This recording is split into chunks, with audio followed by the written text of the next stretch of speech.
Good day, everybody, and welcome back to the Women's Fishing Network, brought to you by Ghost to 11 Media. I am your Tuesday host, Amanda Weeb. You can find me on Instagram at Wild Girls Alberta, and we are back. But today, we're doing things a little bit different. We're not going to do any fishing today. This is going to be a little bit more of an educational segment, and we're going to touch on something that's been happening in Alberta that is really unfortunate, borderline tragic, and has a lot to do with this unusual weather we've been having. Today we are going to touch on and talk about and learn about what extreme temperatures can do to small lakes. As I had mentioned in my previous video, we've been having a little bit of a heat wave in Alberta for the last few weeks here. Unseasonably warm temperatures. We just are not used to plus 37 for, more than 2 or 3 consecutive days. So this has been extremely unusual, and it has had a fairly significant impact on our waterways out here. It's typical in Alberta to have a summer kill, late July, August, when the lakes have had a chance to really warm up, but it happened very early this year, and it's very, very sad. We are at the beautiful Mirror Lake today. We're going to take a little bit of a walk around, show you some of the sights, and we're going to discuss kind of what's going on and what this could potentially mean for lakes like Mirror Lake. So stick with me, and we're going to get kind of Bill Nye the Science Guy on you here. So as I had mentioned in my introduction, we're experiencing a summer kill right now here in Alberta, specifically in northern Alberta. Due to the increased heat we've been having that's not typical to our area. It's not typical to this time of year either. So what had happened was on last Sunday, my dad and I went out fishing to Mirror Lake, which is one of our popular trophy stocked trout ponds in the area. And while we were fishing, we noticed there was quite a few fish that had kind of floated up to shore that were dead. Obviously really unfortunate. And a lot of these fish were actually, they're quite large. They're trophy fish. So this obviously kind of caught us off guard, and we knew something was wrong right away.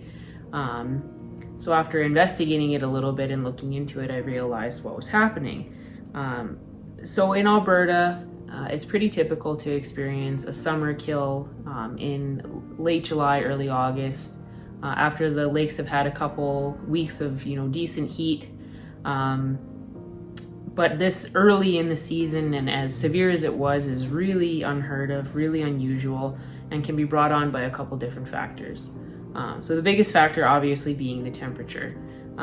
We're not used to this type of temperature in late June, early July in Alberta. We average low to mid 20s. So to have heat for that prolonged period at that high of a temperature, reaching as high as plus 40 in some areas of Alberta, it led to, especially some of the shallower lakes, a lot of them really just overheated. They do have some shallow pockets where the temperatures were obviously quite exaggerated, and it had a significant impact on the amount of oxygen in those lakes.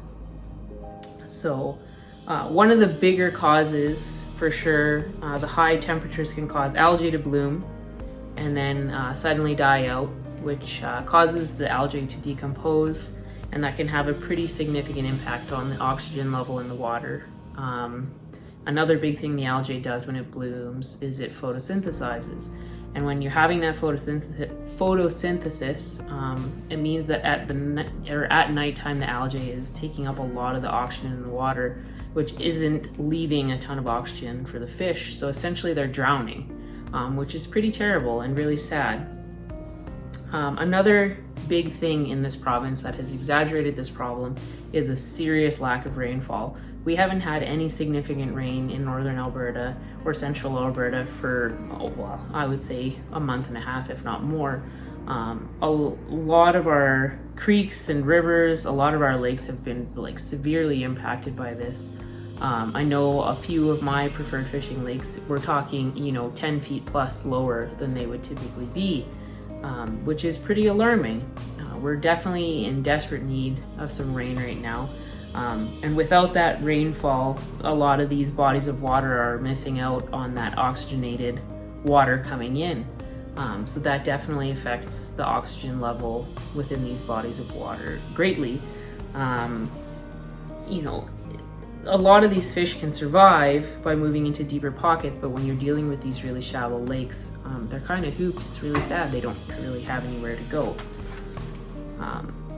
So ultimately, the definition of summer kill is stress on the fish from being squeezed between the water layer near the surface that is very warm and the water further below, which is oxygen deprived. Now, all of this being said, obviously I've decided for a lot of those shallow lakes and a lot of those pressured lakes to really take a break from fishing them, to give them a chance to recuperate, because a lot of those fish that we were seeing that were, you know, of the trophy size, like those are breeders, and they have a very significant impact on the reproduction within those lakes. They are stocked, but you know, they do put these fish in there in the hopes that they'll naturally reproduce. So when you're losing those big breeders, it's obviously going to have a really big impact on the population within that lake.